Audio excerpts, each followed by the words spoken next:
Gaming Shape. Nous sommes 3 dans le projet, il y a Benjamin, Tony et moi-même, nous sommes les fondateurs de ce projet.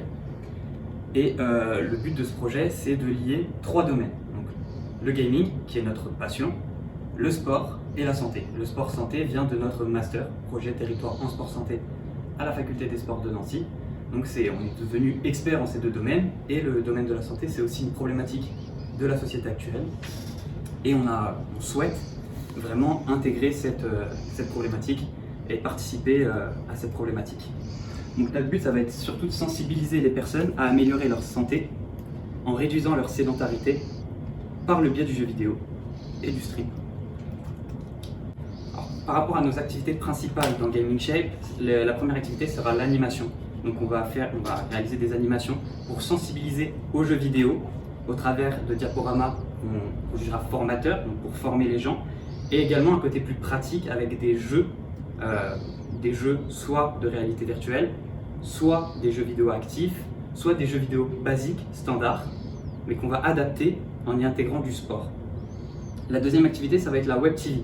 Donc c'est la diffusion de multiples contenus live sur une plateforme qui s'appelle Twitch, où là on va aussi apporter une vision plutôt positive des jeux vidéo, et on va mettre en place des émissions et des événements pour essayer d'améliorer, de favoriser l'amélioration de la santé des personnes.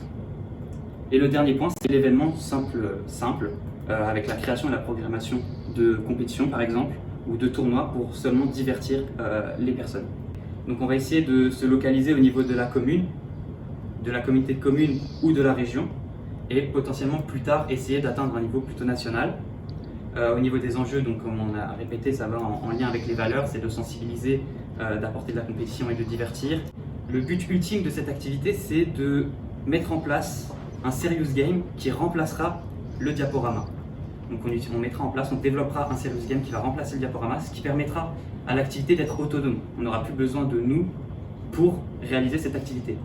Une fois ce serious game et cette autonomie de cette activité, on pourra espérer développer les autres activités, donc la pluralité des autres activités qui s'offrent à nous. Là, ce sera plus une co-construction avec les partenaires et les autres personnes qui voudront faire un événement, une animation ou une émission avec nous. Et donc on va co-construire, on va choisir si c'est plutôt au niveau communal, si c'est plutôt intercommunal, si on veut toucher plutôt toute la région Grand Est ou seulement la Lorraine. On va choisir l'enjeu, est-ce qu'on veut plus de la compétition?